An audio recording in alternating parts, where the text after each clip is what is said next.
Tales of the Bait Bag Taken at Shōjaku-in. Once upon a time, there was a left minister named Shigenobu who stayed at Shōjaku-in for a night as part of a ritual to avoid misfortune. At that time, Fujiwara no Yorimitsu, who was stationed at Takiguchi, was also at the minister's service. Yorimitsu was sent ahead with instructions to wait at Shōjaku-in, and he was entrusted with a large bait bag containing a mix of sweets, securely sealed with a red string, to deliver to Shōjaku-in with the message, "Place this here." Yorimitsu took the bait bag, handed it over to his retainers, and proceeded to Shōjaku-in.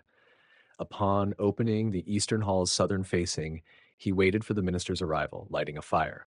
As night deepened and the minister was still delayed, Yorimitsu, unable to wait any longer, set up his bow and instruments and sat beside the bait bag. Eventually, feeling sleepy, he lay down and fell asleep.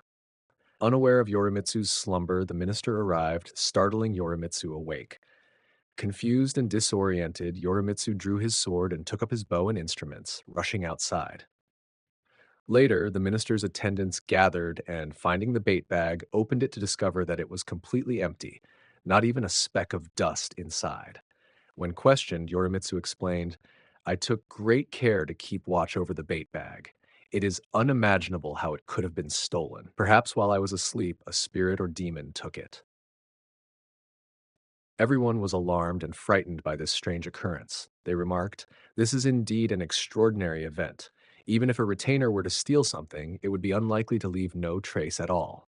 Thus, the story has been passed down. Tales of the Demon at Angi Bridge in Omi Province.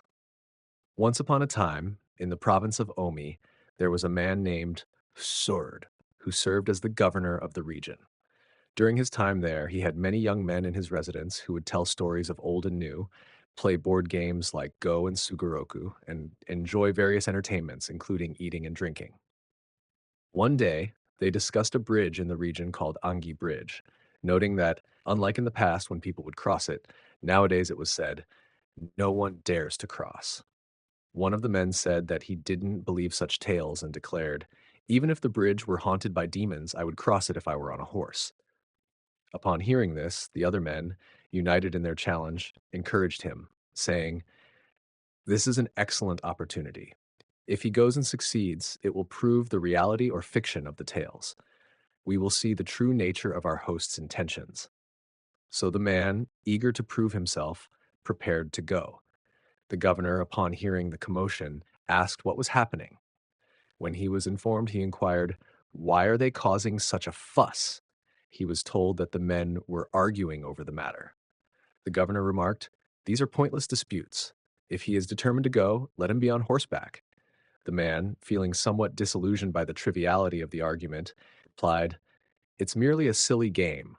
The real difficulty is not the crossing of the bridge, but the need for a horse." The men then urged him to move quickly, as the day was growing late. They prepared a horse, equipped it, and the man, adorned with a light outfit and lubricated saddle, set off towards the bridge. As he approached, he felt uneasy and scared, but continued on despite the approaching dusk, making the surroundings look desolate. At the halfway point of the bridge, he saw a figure in the distance. It looked like a woman dressed in light clothing with a dark undergarment and red trousers. She was covering her face and seemed sorrowful, resting against the bridge's railing. Her appearance was both pitiful and troubling. The man, startled, thought she might be a demon. He decided to ignore her and hasten past, closing his eyes and galloping forward. The woman, calling out, "Why are you passing by without speaking?" And, "It is strange that you avoid me so," but her voice went unheard. The man, feeling a rush of fear, urged his horse faster, and although the demon chased him, it could not catch up due to the oil on the horse's rear. As he looked back, he saw the demon's face, which was red, large, and eye-like, with a single eye and monstrous features. The demon's body was covered in greenish-blue skin, with hands and feet resembling claws. The man, terrified, prayed to Kanan for help and managed to reach the village, with the demon disappearing as he entered. Back at his residence, he was met with questions and chaos, but he remained silent. The governor, upon hearing the full story, decided it was a meaningless dispute and took the horse away.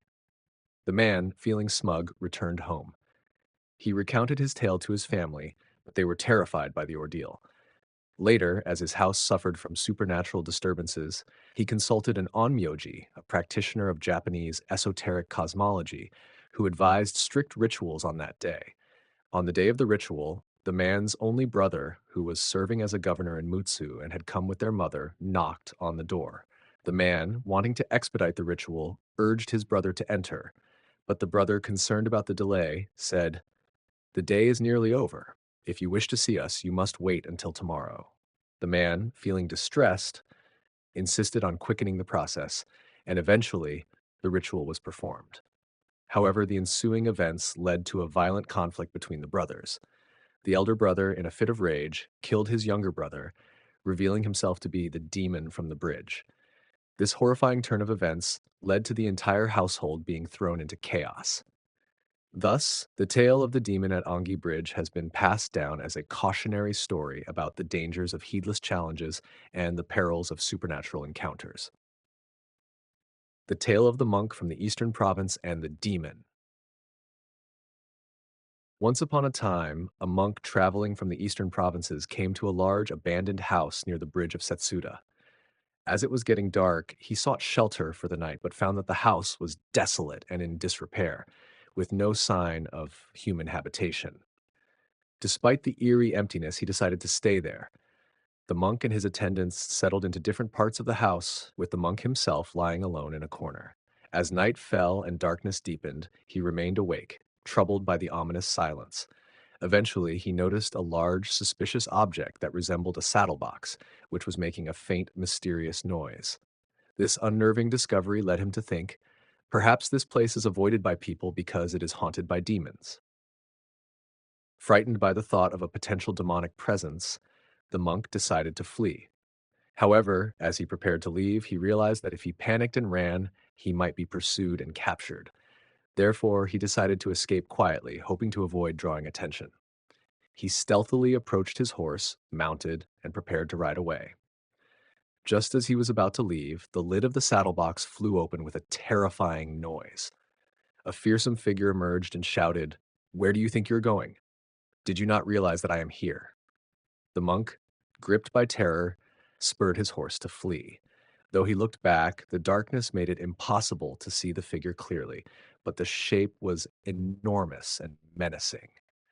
As the monk reached Setsuda Bridge, he found no way to escape. In desperation, he dismounted and abandoned his horse, hiding beneath the bridge's pillars. With fervent prayers to Kannon for assistance, he crouched in hiding, hoping the demon would pass him by. The demon, meanwhile, was making loud, terrifying noises on the bridge above, repeatedly calling out to him, "Where are you hiding?" Despite the monk's efforts to remain concealed, the demon continued to search the area. The monk, barely daring to breathe, responded in a whisper, "I am here." But the darkness made it impossible to see anything clearly. Thus, the story is told of how the monk's courage and faith led him to survive a terrifying encounter with a demon, using both cleverness and prayer to escape from the fearsome creature. The story of the woman who fled to the southern mountains and encountered a demon, the 15th tale. Once upon a time, there was a young woman who worked in a palace. She had no parents, relatives, or acquaintances, and nowhere to go, living solely in her quarters. She worried, "If I become ill, what will I do?" And feeling insecure, found herself pregnant without a husband. As her situation grew increasingly desperate, she lamented her fate and thought, "Where can I give birth? There is no one to help me, and I am too ashamed to ask for assistance." This woman, being wise, thought to herself, "When the time comes, I will go alone with the maidservant who assists me and find a remote mountain area to give birth under some tree." She reasoned, "If I die, no one will know, and if I survive, I will return as if nothing happened." As the time approached, she was filled with sorrow, but made preparations secretly, gathering some food supplies and informing her maid of her plan. When the time was almost up, in the early hours of the morning, she felt the onset of labor. She thought, "Before dawn," and hastily set out with her maid, heading east, thinking, "The mountains are nearer this way." However, by the riverside, dawn was breaking. Feeling anxious about where to go, she persevered, moving slowly towards the direction of Mount Awada, deeper into the mountains. As she walked, she reached a place called Kitayama no-ka. There, she saw a dilapidated mountain lodge and no signs of habitation. She decided to give birth there, entering through a broken fence. While resting on some rotting boards, she heard someone approaching from inside. Upon opening the door, she found an elderly woman with white hair. The old woman, seemingly surprised, asked, "Who are you, and what brings you here?" The young woman, in tears, explained her situation, and the old woman, expressing sympathy, invited her inside and said, "It is a sad situation. Give birth here." The elderly woman prepared a place for her and instructed her maid to draw water for bathing. The young woman, overjoyed and thinking, "It must be the Buddha's help," gave birth peacefully in the designated area. The old woman came to check on her, saying, "It is wonderful. I am old and live in this countryside without any rites or ceremonies. Stay here for about 7 days, and then you may return." She provided the young woman with a bath and other care. The young woman, pleased, could not bear to abandon her child and nursed the boy. A few days later, while taking a nap during the day, the young woman overheard the old woman saying, "What a sweet child! Just one bite." The young woman was terrified, thinking, "This old woman must be a demon. I will certainly be eaten." Deciding to escape secretly, she took the child and fled, hoping for the Buddha's protection. Eventually, she managed to reach the outskirts of the city and found shelter in a small house, changing her clothes and spending the night there. The next day, she returned to her previous mastering, while she managed to arrange for her child to be taken and cared for by someone else. She never learned what happened to the old woman afterward and did not speak of the incident to anyone. It was only later in life that she recounted the story.